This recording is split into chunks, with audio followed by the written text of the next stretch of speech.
So today I want to introduce a couple of concepts that we're going to be leaning on a little bit heavily over the next couple of lectures, specifically concepts that we're going to use in the definition of deviance. Deviance, the way that we define deviance is essentially any act or attribute that departs in an undesirable way from a group's norms, and that also, of course, produce negative social reactions.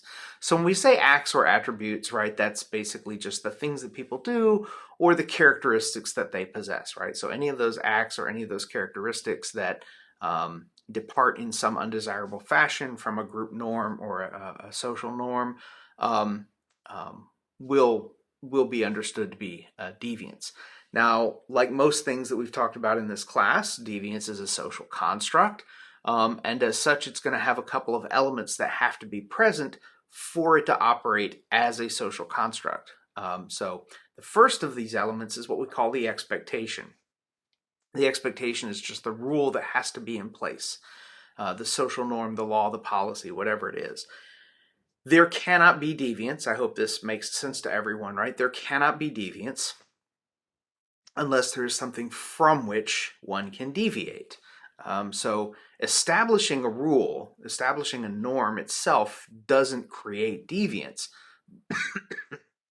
but it creates the possibility for deviance to occur. So that's something to keep in mind. Hold on a second. So the second element that has to be present is what we call the violation. Now, this one I think is pretty obvious to everyone, right? That when somebody violates a social norm, or when somebody is perceived to have violated a social norm,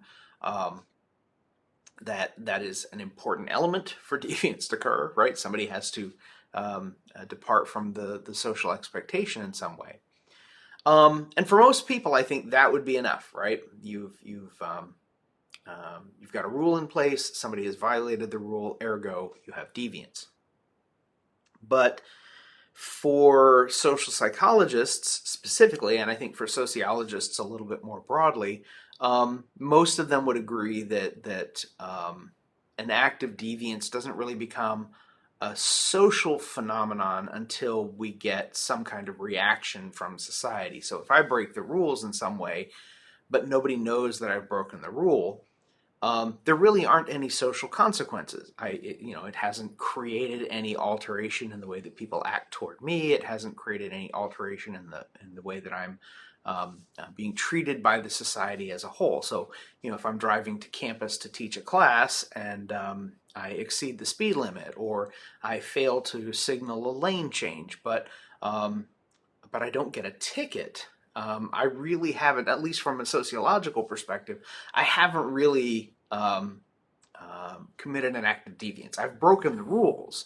I've made myself vulnerable to a reaction that would make that rule-breaking behavior into deviance, but until somebody detects my rule-breaking violation and issues a ticket or some other kind of consequential reaction to my behavior, it really doesn't rise to the level of a social phenomenon. So when we look at deviance, within these theories that we're going to be talking about in the next couple lectures, that's kind of what we're getting at, right? That you have to have a rule in place. There has to be an expectation. The rule itself has to be violated, or at least perceived to be violated, and people then need to react. It could be a person, it could be a person in a position of authority, it could be law enforcement, any number of different levels. But the reaction itself is the thing that finally, ultimately makes that behavior or that attribute a phenomena that we would call deviance. The other concept, I should say, that I want to introduce before we wrap this one up is the concept of stigma. Stigma is a deeply discrediting characteristic that other people see as an obstacle to either competent or morally trustworthy behavior. So in essence, it's a lens through which people see you, and it's one that is persistent. It's one that is deeply consequential.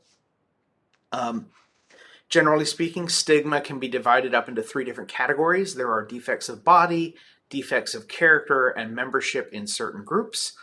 Defects of body are kind of what they sound like, a physical disability or some other kind of impairment that leads people to see you as less capable than somebody who doesn't share a similar disability.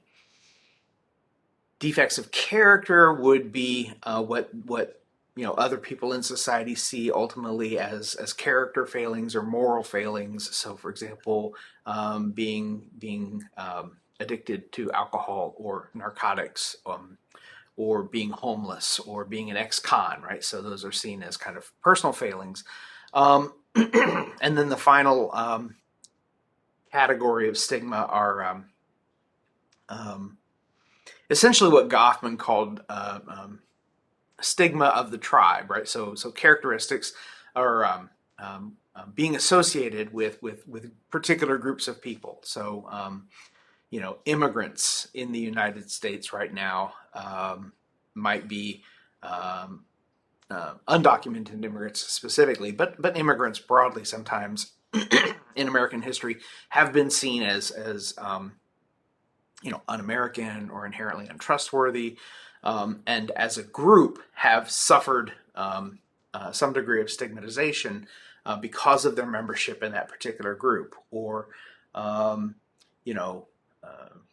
being an atheist in a deeply religious society, being a marginal religious group in a group that in a society that's dominated by a different religious orientation or set of beliefs, right? So various different ways that those stigma can kind of manifest. But again, defects of body, defects of character, membership in certain groups, and the thing that's really, really problematic about stigma is that once you're sort of in that category, right? Once you have a stigma, it is going to have a consequence for how other people see you, but also how you see yourself. This is really going to show up a lot in our analysis of labeling theory, which will be the next lecture that we cover. But it'll sort of pop up again multiple times over the course of the semester, so just be on the lookout for that. So that should give you guys a little bit of a primer for where we're going to go next. So until then, I'll say goodbye.